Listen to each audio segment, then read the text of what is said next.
분양시장 분위기가 예전 같지는 않지만 분양가는 치솟고 있습니다. 그런데 예상외로 잘 팔립니다.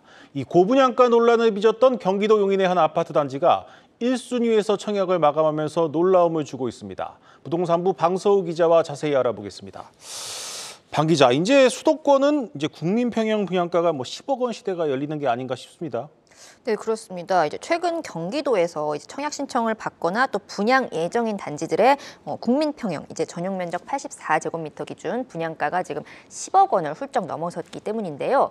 실제로 이 편한 세상 용인역 플랫폼시티는 10억 원에서 최고 12억 원, 그리고 광명 자이 더샵 포레나도 10억 5천만 원에 달했습니다. 또 분양을 앞둔 인덕원 퍼스비엘도 같은 면적 분양가가 10억 5천만 원 이상으로 책정됐고요. 지금 모두 주변 시세보다는 좀 높다는 평가를 받습니다.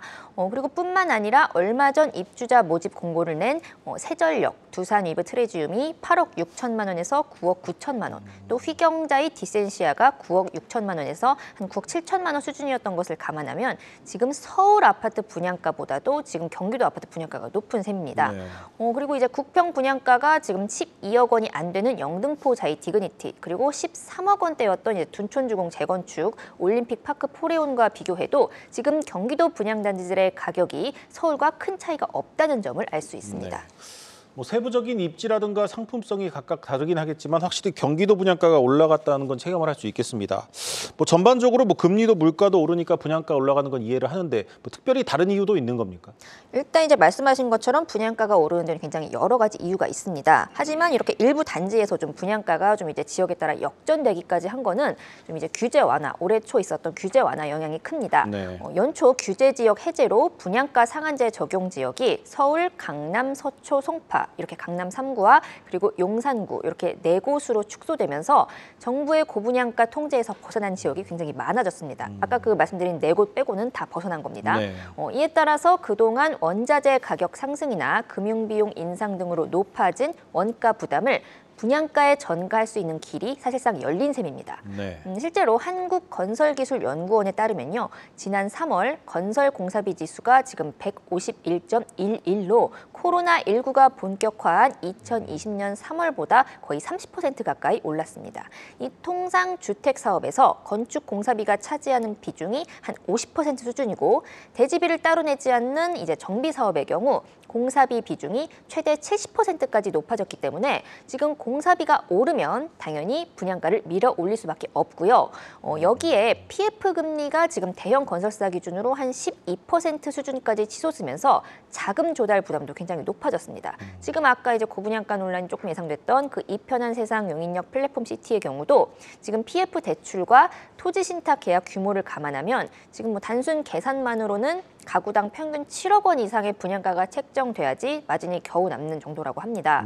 이런 요인들이 분양가에 반영이 되면서 그동안 분양가 상한제에 막혀서 억눌렸던 분양가의 키 맞춤 현상이 일어나고 있다는 게 전문가들의 설명이고요. 따라서 단순히 경기도라서 서울보다 저렴해야 된다, 이런 말은 이제 안 통한다는 거죠. 네, 그런데 이 가격이 좀 비싸면 안 팔려야 하는데 이게 좀 팔리고 있습니다. 이 청약의 경우는 좀 실수요가 많은데 이 정도 가격이면 살만하다고 판단을 하는 거겠죠? 일단 고분양가 논란이 예상됐던 아까 용인과 광명 그 두 단지 모두 경쟁률에서는 굉장히 선방했다는 평가를 받고 있습니다. 최근 진행된 청약 접수 결과 지금 이 편한 세상 용인역 플랫폼 시티는 거의 평균 4대1, 그리고 광명자이 더샵 포레나도 지금 11.4대1의 경쟁률을 기록했습니다. 지금 이걸 두고 시장에서는 지금 수요자들이 지금 서울이 아닌 이런 수도권에서조차 국평 10억 원이라는 분양가를 받아들이기 시작했다고 보고 있습니다. 부동산 R124에 따르면 올 들어 전국 아파트 평균 분양가는 3.3제곱미터당 1,699만 원으로 지난해 대비 약 12% 뛰었는데요.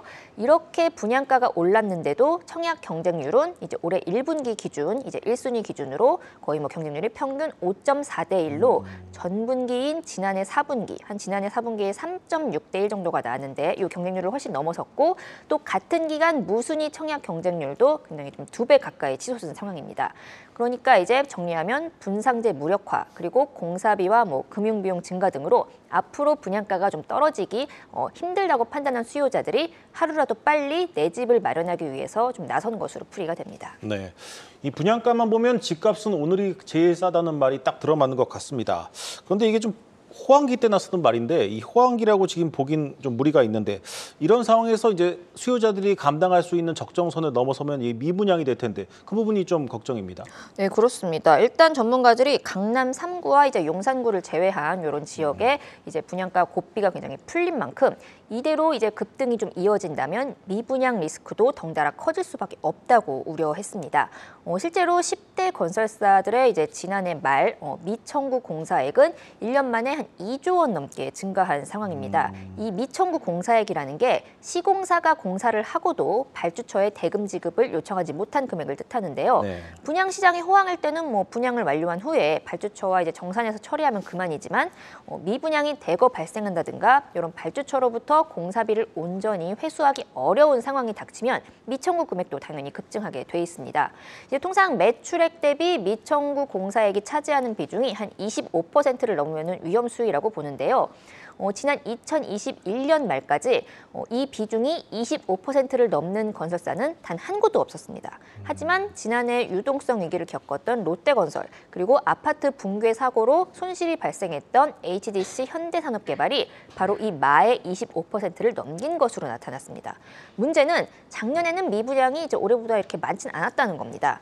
따라서 이제 업계에서는 좀 미분양이 내년부터나 좀 의미 있게 감소할 것으로 내다보는 만큼 과연 이제 어느 수준까지 분양가를 올릴지 건설사들의 고민도 깊어질 전망입니다. 네, 잘 들었습니다. 부동산부 방서우 기자였습니다.